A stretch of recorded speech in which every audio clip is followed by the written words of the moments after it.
Hello guys, welcome back to our channel. तो हम class 11th के केमिस्ट्री जिसका प्रश्न बैंक है केमिस्ट्री का, तो केमिस्ट्री के प्रश्न बैंक का फुल सोल्यूशन लेकर आ चुके हैं इकाई 4 से इकाई 6 तक। तो आप लोग वीडियो को बिना स्किप किए हुए सभी प्रश्नों के आंसर अच्छे से देख लीजिए। तो चलिए हम लोग अपनी वीडियो को शुरू करते हैं। तो यहाँ पर इकाई 4 का जो उचित संबंध जोड़िए उन वाले प्रश्नों को देखते हैं। तो चलिए जो सही जोड़ी है तो उनको अच्छे से देख लीजिए, क्योंकि हम प्रश्न को नहीं पढ़ने वाले हैं, क्योंकि वीडियो बहुत बड़ा हो जाता है पढ़ने से, इसलिए आप सभी प्रश्नों के उत्तर देखते जाइए। बाकी सभी हम प्रश्नों को बताते चलेंगे, तो आप प्रश्नों को देखते चलिएगा। तो यहाँ पर पहले प्रश्न का उत्तर देख लीजिए, उसे उचित संबंध जोड़िए। इसके बाद हम लोग देखेंगे उसी प्रश्न में सही जोड़ी में जो उसका सेकंड पार्ट है, तो वो सेकंड पार्ट को आप देख लीजिए। उसके बाद 2 अंक वाले प्रश्न को हम लोग अच्छे से देखते हैं। 2 अंक वाले प्रश्न को जो पहला प्रश्न है 2 अंक वाले का, तो पहले प्रश्न आप लोग आंसर देख सकते हैं। फिर पहले प्रश्न के बाद दूसरा प्रश्न आता है 2 अंक वाले में, तो दूसरे प्रश्न को अच्छे से देख लीजिए और इसे नोट कर लीजिए अपनी नोटबुक में, और इसे अच्छे से याद कर लेना है आपको। इसी प्रकार से जो हम प्रश्न दिखा रहे हैं बिल्कुल प्रश्न सही है, आप इस पर बिल्कुल यकीन कर सकते हैं। और प्रश्न नंबर 3 को आप अच्छे से देख लीजिए।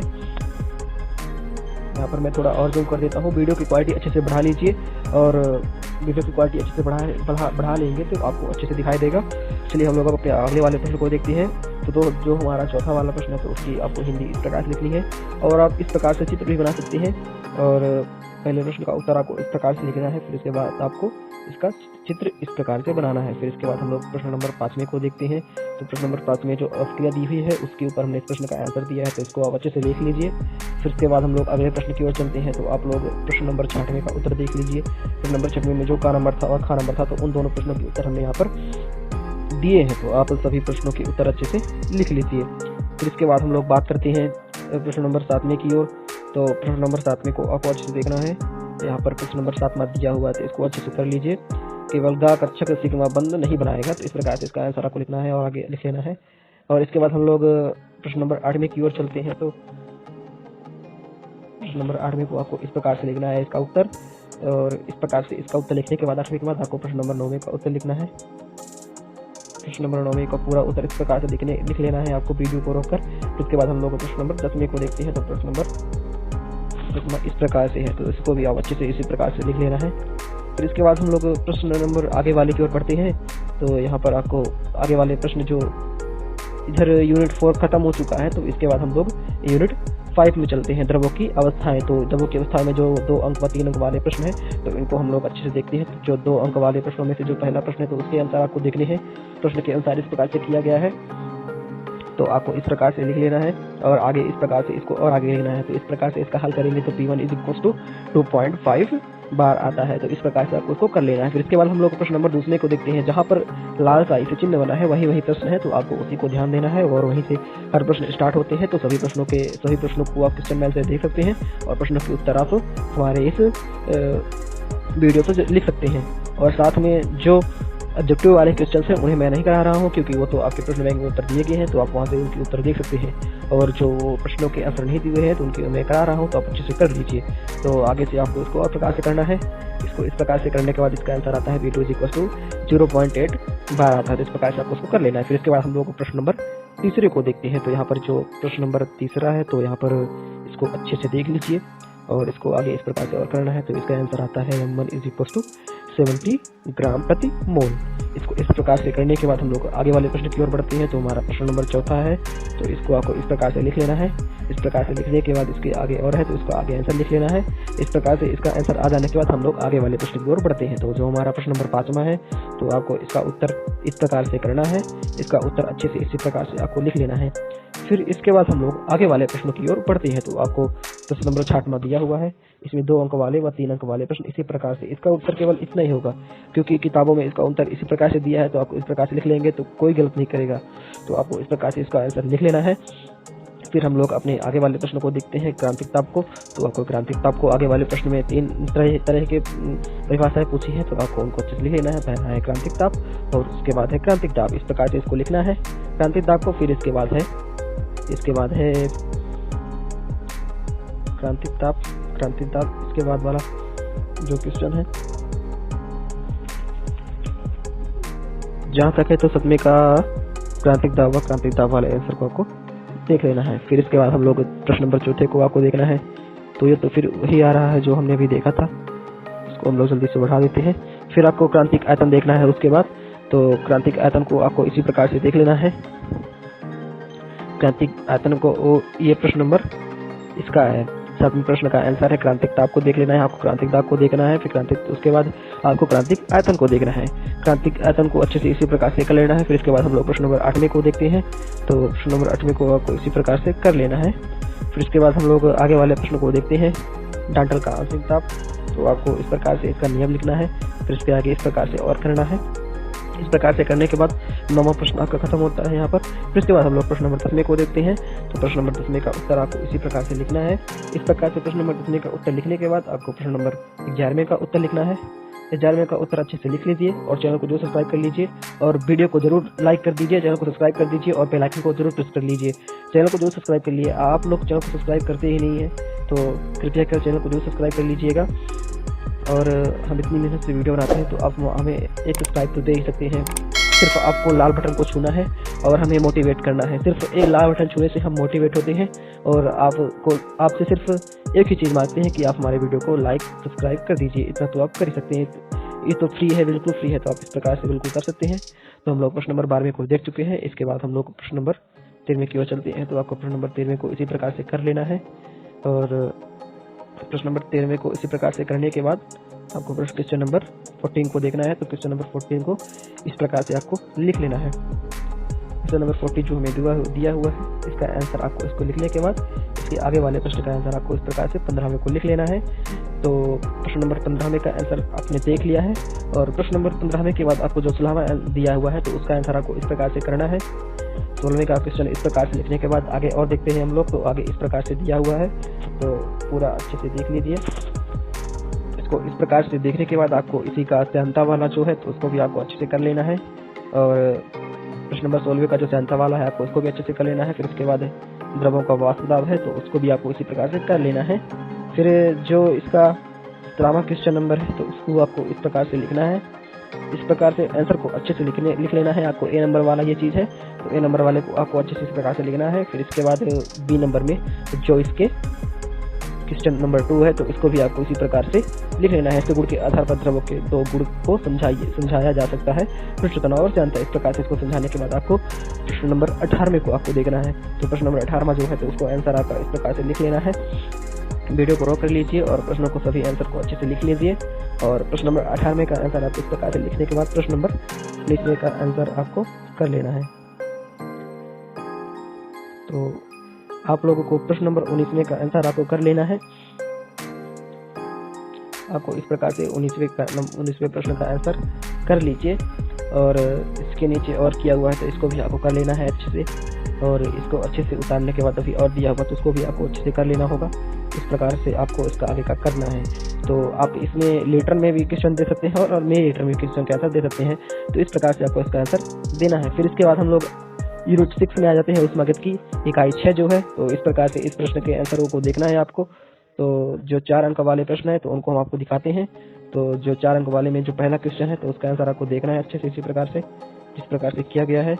तो पहले वाले प्रश्न का आंसर आपको देख लेना है। फिर उसके बाद जो दूसरा प्रश्न स्टार्ट होता है तो उसमें समीकरण दिए हुए हैं, पहला, दूसरा और तीसरा। यहाँ पर इसको तीसरा समीकरण बना लीजिएगा जो Hg या H2G प्लस 1/2 O2G और फिर इधर है H2 लिक्विड में और जो आंसर आता है माइनस का 286 मोल इनवर्स में लास्ट में दिया हुआ है, किलो जूल जो दिया हुआ है, केल्विन जूल जो दिया हुआ है। इस प्रकार से इसको समीकरण 3 आपको बनाना है। हमने यहाँ पर समीकरण 3 नहीं बनाया है, यहाँ पर आपको समीकरण 3 बनाना है। यहाँ पर समीकरण 3 बनाने के बाद आपको और आगे प्रश्न को हल करना है। हमें निम्न समीकरण प्राप्त है, इसको आगे से इस प्रकार से और करना है आपको। इसको इस प्रकार से करने के बाद आपको अच्छे से प्रश्न को देख लेना है, इसी प्रकार से कर लेना है। इसके आगे जो और दिया हुआ है तो इसको अच्छे से आपको कर लेना है। तो यहाँ पर इसका आंसर जो आता है माइनस का 239 किलो जूल प्रति मोल इनवर्स। इस प्रकार से इसका आंसर आपको कर लेना है। फिर इसके बाद हम लोग प्रश्न नंबर इसको अगर आप नीचे लिखना चाहते हैं तो इसको लिख सकते हैं, परंतु आपके मन पर डिपेंड करता है क्योंकि ये 4 अंक वाले प्रश्न है, 4 अंक वाले प्रश्न है हमें लगता है, तो इसको आपको करना होगा। 4 अंक वाले प्रश्न है तो आपको नीचे इसको लिखना जरूरी है, लिख सकते हैं और ये आपको लिख लेना है। फिर इसके बाद आपको प्रश्न नंबर 30 में की ओर चलना है। तो जो प्रश्न में ये दिया है यह हैश का नियम है। आपको हैश लिख लेना है अच्छे से। यहाँ पर हैश का नियम आपको अच्छे से लिखना है, हैश का नियम आपको अच्छे से लिख लेना है। फिर इसके बाद हैश का जो नियम है उसको आप इस प्रकार से भी लिख सकते हैं, या फिर आपको इसको इस प्रकार से भी लिख सकते हैं। इसका आंसर इस प्रकार से लिख लेंगे आप, इसका आंसर आपको इस प्रकार से इसका आंसर लिख लेना है। फिर इसके बाद आपको आगे वाले प्रश्न की ओर देखा जाए तो जो हमारा चौथा प्रश्न है तो आपको इसको भी अच्छे से कर लेना है। चौथे प्रश्न को आपको इस प्रकार से कर लेना है और आगे और देखते हैं इसको। तो आपको आगे इस वाले प्रश्न को अच्छे से और देखना है। इस प्रकार से आप इसको अच्छे से उतार लीजिए और दूसरे भाषा में इसकी परिभाषा देखना चाहते हैं तो इसको भी आप देख सकते हैं। दूसरे भाषा में बहुत ही छोटी सी परिभाषा है, बहुत ही छोटी सी। तो जो यहाँ पर ये हमने परिभाषा लिखाई है ये वाली, किसी तंत्र की अनियमितता अथवा अयादृच्छता को एक ऊष्मागतिकीय राशि जिसे एंट्रोपी कहते हैं, या फिर इसकी जगह में आप ये भी लिख सकते हैं दूसरे भाषा में। दोनों परिभाषाएं का उत्तर मतलब एक ही है, समझने का तरीका एक ही है, परंतु लिखने का तरीका अलग है। तो आप इस प्रकार से भी इसको लिख सकते हैं।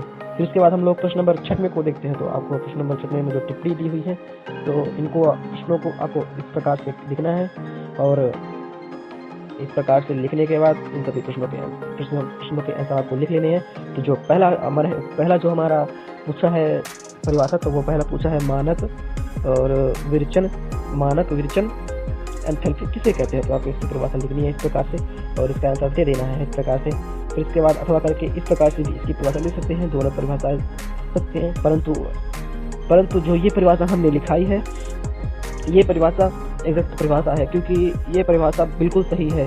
जो इसकी परिभाषा होगी तो हम अगर इसको लिखेंगे तो उसमें कोई नंबर नहीं काट सकता है। जब किसी विचरण के लिए रासायनिक क्रिया में भाग लेने वाले सभी स्पीशीज अपनी अपनी मानक अवस्थाओं में हो तो विचरण एंथैल्पी को मानक विचरण एंथैल्पी अर्थात स्टैंडर्ड एंथैल्पी ऑफ फॉर्मेशन कहते हैं। स्टैंडर्ड एंथैल्पी ऑफ फॉर्मेशन कहते हैं। मानक अवस्था का तात्पर्य जो यहाँ पर हमने बताया है 298 केल्विन। इस प्रकार से आपको इसको लिख लेना है और इस प्रकार से भी आप इसे लिख सकते हैं, फिर इसके बाद हम लोग आबंध एंथैल्पी की परिभाषा देखते हैं। तो आपको आबंध एंथैल्पी की परिभाषा आपको इस प्रकार से लिख लेनी है। फिर इसी प्रश्न में जो आगे वाला प्रश्न है तो उसकी भी परिभाषा आपको दिखाते हैं। तो उसकी भी परिभाषा आप इस प्रकार से लिख सकते हैं।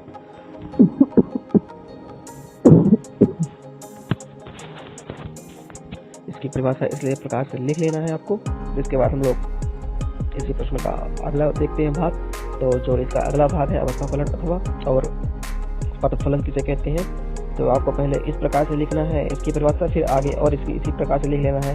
तो उसी प्रश्न का आंसर है और जो इसमें हमने लिखा है अवस्था फलन और पथफलन किसे, अवस्था फलन की जो हमने मतलब बताया है तो हमने पहले अवस्था फलन के बारे में बताया है, फिर उसके बाद हमने यहाँ पर पथफलन के बारे में आपको बताया है। तो पथफलन के बारे में आप यहाँ पर लिख सकते हैं। फिर उसके बाद हम लोग अगले वाले प्रश्न में नहीं अगले वाले टॉपिक में आते हैं। उसी प्रश्न का आंसर है ये विस्तीर्ण और गहन गुण किसे कहते हैं। तो आपको इसको भी इसी प्रकार से लिख लेना है। जो तंत्र में पदार्थ की मात्रा पर निर्भर नहीं करते हैं, तंत्र के विस्तीर्ण गुण कहलाते हैं। उसके हमने उदाहरण भी लिखे हैं। फिर उसके बाद आपको इसके सभी उदाहरणों को देख लेना है। इसके सभी उदाहरणों को अच्छे से देखने के बाद हम लोग प्रश्न नंबर 7 की ओर बढ़ते हैं। तो जो हमारा प्रश्न नंबर 7 है तो आपको पहले इस प्रकार से ये लिखना है। फिर इसके बाद इस प्रश्न को हम लोग सॉल्व करते हैं। तो आपको इस प्रकार से लिख लेना है। यहाँ पर इस प्रकार से पहले आपको उतार लेना है। फिर उसके बाद हम लोग इसके उतारने के बाद इसको आगे वाले पार्ट को देखते हैं। तो इसका आगे वाला पार्ट इस प्रकार से किया गया है। तो आगे वाले पार्ट को आपको इस प्रकार से लिखना है, जो कि यहाँ पर प्रूफ हो चुका है, प्रूफ नहीं हुआ है लगता है मुझे, इसके आगे थोड़ा और है तो आपको आगे और करना होगा। यहाँ पर ये आगे और दिया हुआ है तो इसको यहाँ पर प्रूफ हो जाता है। तो यहाँ पर प्रूफ होना है, जो हमें दिया था प्रूफ करने के लिए व्युत्पत्ति कीजिए करके पूछा था ऐसे प्रश्न, तो उसका आंसर हमने यहाँ पर दे दिया है। फिर इसके बाद हम लोग प्रश्न नंबर 8 की ओर चलते हैं। तो दहन ऊर्जा के बारे में हमने पहले आपको बताया। दहन ऊर्जा की 2 परिभाषा हमने यहाँ पर दी है। पहले आप दहन ऊर्जा की परिभाषा इस प्रकार से लिख सकते हैं, फिर यहाँ पर इस प्रकार से भी इसकी परिभाषा बता सकते हैं। दोनों परिभाषाओं का मतलब एक ही है, लिखने का तरीका अलग है। फिर इसके बाद हम लोग उदासीनीकरण ऊष्मा किसे कहते हैं, इसकी परिभाषा का उत्तर आपको देना है। तो यहाँ पर हमने इसके परिभाषा का उत्तर दे दिया है। तो इस प्रकार से लगभग प्रश्नों के उत्तर समाप्त होते हैं। तो आपको इस प्रकार से इन प्रश्नों के उत्तर दे देने हैं। तो जिन लोगों ने चैनल को सब्सक्राइब नहीं किया है तो जल्दी से जाएँ और पहले चैनल को सब्सक्राइब कर लें और वीडियो को जरूर से जरूर लाइक कर दें। आपके लिए इतना मेहनत करते हैं तो आप हमारे चैनल को सब्सक्राइब कर ही सकते हैं, बट आप लोग तो चैनल को सब्सक्राइब करते ही नहीं हैं। तो कृपया कर चैनल को जरूर सब्सक्राइब करिएगा। वीडियो देखने के लिए धन्यवाद।